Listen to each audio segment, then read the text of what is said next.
ducks, and Ted Gulick goes. Frazier has never taken this kind of punishment. Frazier is being battered in Foreman's corner. Joe's about to go down. He's down. What time?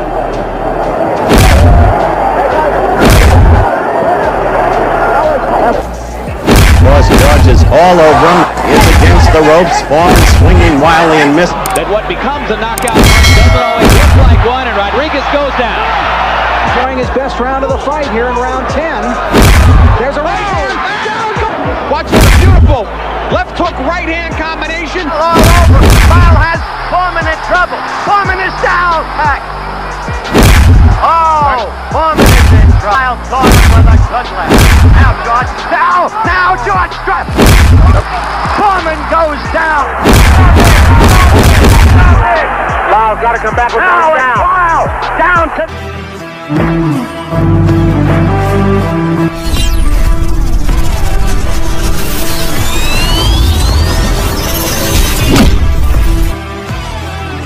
Well, kumusta kayong mga idol?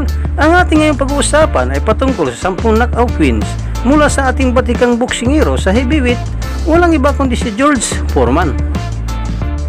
Pero bago ang lahat, kung bago ka pa lang sa aming munting channel, ay huwag namang kalimutan mag-subscribe at pakihit na rin sa notification bell sa all para lagi tayo updated sa bago nating i-upload tulad nito. Maraming salamat po. 1. Ang ating una sa listahan ay ang laban niya kay Joe Frazier noong June 15, 1976 na kung saan pinatikim ni Foreman ang kanyang mabibigat na suntok sa kanyang kabakbakan. Ating panoorin mga idol kung paano nga ba dalawang bisis pinabagsak ni Foreman ang kanyang kalaban sa ibabaw ng lona.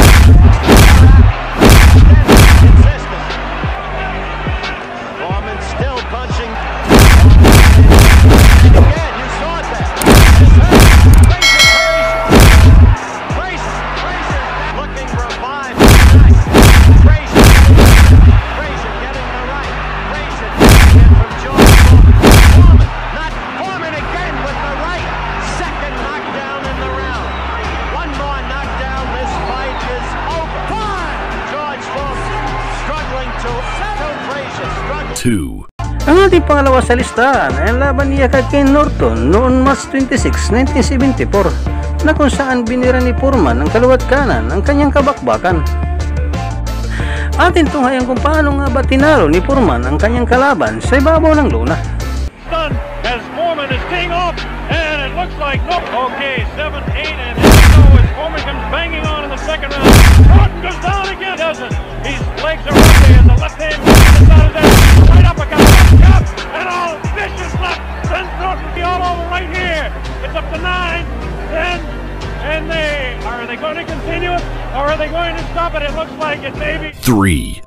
Ang ating pangatlo sa listahan ay ang laban niya kay Tony Pulingangi noong October 27, 1988 na kung saan natikman ito ng kanyang kalaban ang malulutong na suntok mula sa ating bida.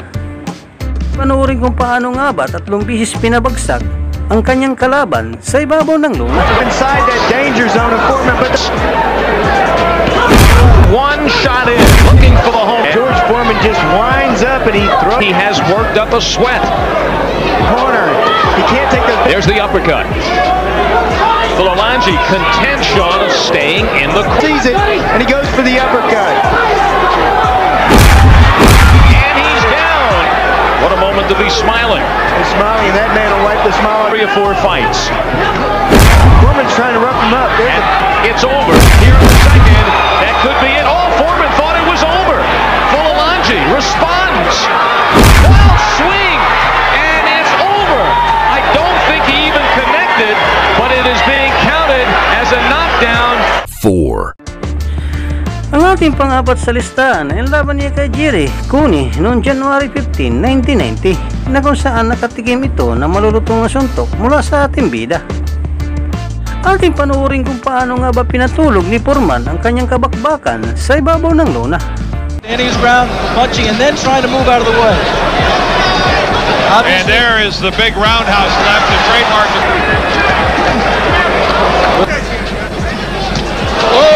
Nice look, and Jerry Cooney's in big trouble. He's ready to go, and there he goes. Because he's got a minute and 8 seconds left. Oh, and that's it. 5. Ang ating panlima sa listahan ay ang laban niya kay Ted Kulik noong April 10, 1972 na kung saan inatake ni Foreman na malalakas na mga suntok ang kanyang kabakbakan sa ibabaw ng lona. Atin tunghayang kung paano nga ba hindi na nakatayo pa ang kanyang kalaban nang tamaan ito ng malakas na body shot ng ating bida. Foreman ripping in punches here in round 2. Out this year, George KO'd Murphy weeks ago. Foreman KO'd tough Clarence Boone in the second round. Foreman. 2 jolting lefts and Ted Gulick goes down. George Foreman goes to a neutral corner as the referee picks up the count. It doesn't look like Ted's going to make it. 6. Ang ating pang-anim sa listahan ay ang laban niya kay Joe Frazier-1 noong January 22, 1973 na kung saan inatake ni Foreman ng kaliwat kanan ang kanyang kabakbakan. Ating panoorin kung paano nga ba 6 na bis pinabagsak ng ating bida itong kontrabida. Frazier has never taken this kind of punishment.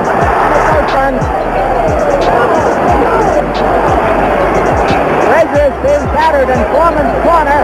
Joe's about to go down. He does. Goes him down 4 times. There goes Joe down again.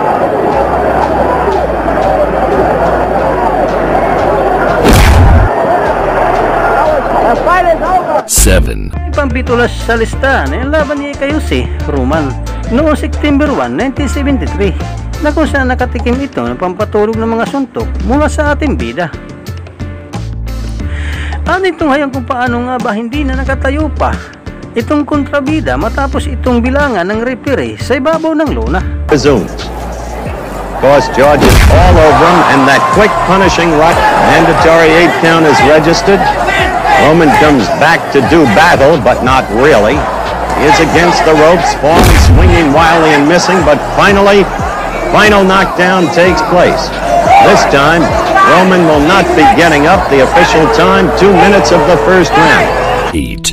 Ating pangwalo sa listahan ay ang laban niya kay Ron Lyon noong January 24, 1976 na kung saan makikita natin mga idol sa bidyong ito ang palitan ng knockdown ng 2 boksingero. Atin and against the ropes. Certain it is, he didn't know what to do in Zaire. Look at now, he's a little shaky. The legs just a little rubbery. Foreman is a tremendous best, and that's what we've got.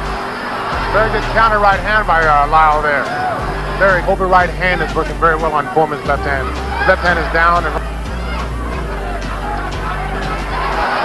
I'm telling you. Approaching the end of the set, re-timed the second round. In our track, Lyle all over. Lyle has Foreman in trouble. Foreman is down. Back. Oh, Foreman is in trouble. Lyle caught him with a good left. Now George, now George struck back. 1 around. Now Foreman was staggered. Foreman was staggered by a Lyle left. Foreman goes down. He's right here. His hands are down, and so they are. George. 9. Ang ating pansiyam sa listahan ay laban niya kay Adelson Rodriguez noong June 16, 1990 na kung saan pinatikim ni Foreman ang kanyang malamasong suntok sa kanyang kabakbakan. Ating panoorin kung paano nga ba pinalangoy sa walang tubig ang kanyang kabakbakan sa ibabaw ng lona. So heavy that what becomes a knockout punch doesn't always look like one, and Rodriguez goes down.